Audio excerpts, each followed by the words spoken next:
Hello, BookTube. I'm here with a tag. I'm recording this early. I'm a bit late getting to it. I was tagged in the Soggy Expat Book Maniac Random Questions tag by Mark at Book Time with Elvis. And it was original tag was created by Sean the Book Maniac and Soggy Expat Book Nerd. And there are 10 questions. I always think of when I hear soggy, I'm always thinking of the Soggy Bottom Boys. The prompts first one is soggy. Cold, soggy fries, yay or nay. I don't really care for soggy fries as much, but I'm not too bad with cold fries. They work for me at times. I've had too many fries or chips, and I've put them in the fridge, and I try to nuke them for the next time, but I have been known to eat them cold. Um, Number two, expat. Have you ever lived abroad? If not, would you? Well, I am. Well, I guess you could call this my home now, but I'm originally from Canada and living in the UK, and that's the only place I've stayed in other places, but I wouldn't say live. To me, living somewhere, you need to be at least a year or two to call yourself lived. Some people say, "Oh, I lived in uh, X place and I was there for 3 weeks." Well, yeah, okay. If that's what you call living, then that's fine. I just usually call that a stay. Number three, book. A trip you took and or would like to take because a book or author made you want to see it in person. Somewhere where I've actually been. Oh, well, I guess I've been to the. I always forget the name of this pub in Oxford. It just came to my mind that I should use this. It's where the Inklings, where it's something in Child. Um, yeah, it's a pub there, so that was kind of neat to actually be there.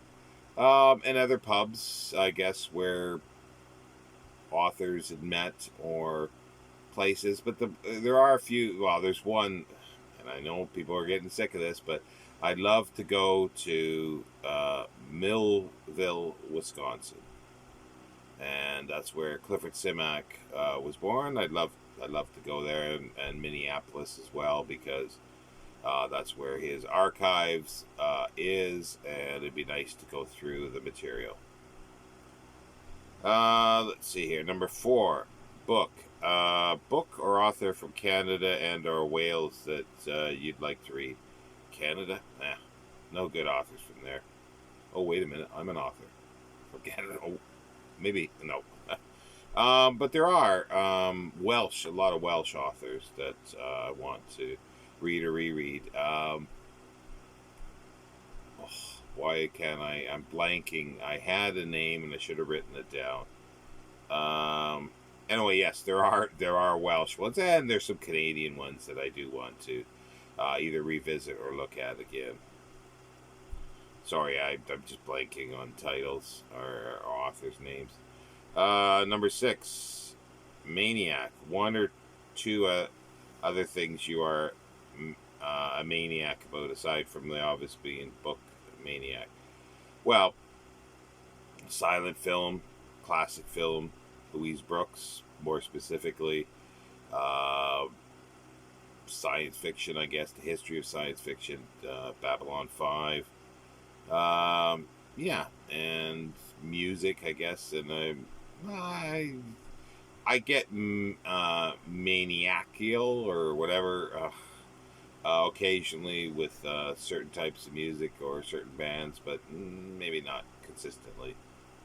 Number seven, random. Have you ever been hideously lost, literally or figuratively? I've never really been lost literally in some place because I always figure you're not lost if you know where you're going. So I always know where I was going, and find my way there. But figuratively, yes, so many times I'm people will talk about things, especially if they're not so much current events, but current TV shows, and they go in and I'm going, or talking about sports. I'm clueless when it comes to that. Number 8, random, a memorable encounter with a stranger. There's many. Try to think of something specific.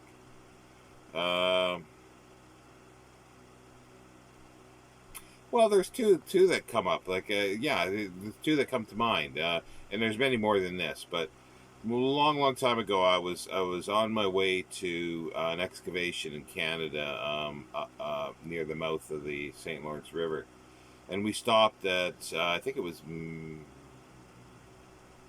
Gill University, possibly.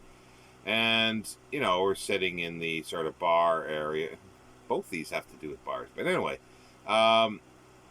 And there weren't many people in there for some reason. I think it was summertime, but there were some PhD students in there, and we just started talking, and it was interesting. It was like I started mentioning Clifford Simak again, and a few things, and they started talking about their research, and I sort of was saying, and they were surprised and grasped that I understood what they were talking about in their genetic research. And it was because of science fiction. Like, I was able to extrapolate what they were saying, and I didn't understand the full details, but that was a fun evening. There's another one I can add too, but it also has to do with the bar. But the other one I'm thinking of. Okay, I'll do these in order. While I was in Egypt, the last day that I was there, or the last night, I should say, I still had a lot of Egyptian pounds, money, and at the time I could either just take it with me, or because I couldn't, there was nowhere to exchange it back. So I stayed up all night in a bar at the hotel, and just drank beer and bought for a bunch of Australians, and we just had a wonderful time. Like, I think it worked out that it was £1 for like a quart bottle of, not the Stella beer that you get here, but I'm pretty sure it was Stella, and it was £1 per quart, a quart bottle, and that worked out to be at the time probably like 30 some cents Canadian or something like that, and I had 30 or 40 Egyptian pounds to get rid of. We went through it that night. Yeah, we went through it, but that was a fun night. And then again, another bar that comes to mind was going to Oxford one time, and just sort of sitting there, and I was reading, and there were some students again and a professor, and we spent the whole afternoon basically just chatting about things that they were studying, my interests, and it was really fun. It was at a time that I used to go every Sunday to Oxford, and I would go for Sunday dinner because I had a bus pass, when I was living in Milton Keynes, and I was coming to Bedford, but I could use this pass. So usually a Saturday I would go to Cambridge, and then Sunday I would go to Oxford, and just walk around or go for Sunday roast to Oxford, and it was one of them. And this was in I can't remember the name of the pub, but it was right next to Blackwell's. I can't remember the name of the pub, but it was really good. It was really, really good, and it was a pub that shows up on the Inspector Morse series and other shows like that in Oxford. So yeah, so those are 3 occasions, and yeah, they happen to be pubs. Oh well. Number 9, random. What did you want to be when you grew up? If you have now achieved that in real life, what's it like to be a fantastic stable? It's not stable. Adult? Huh. I don't do adult.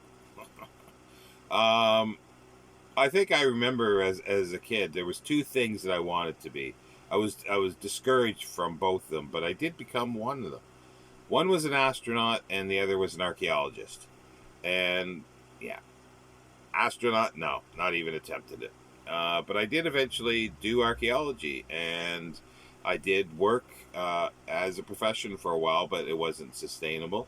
So yeah, so that was sort of it. And there's a few other things that I've done, but those were the two earliest ones that I remember that I wanted to do when I was quite young in school, probably maybe 10, 12 years old.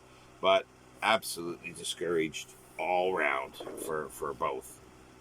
Um, but it didn't stop me. Um, oh wait a minute, I missed one here.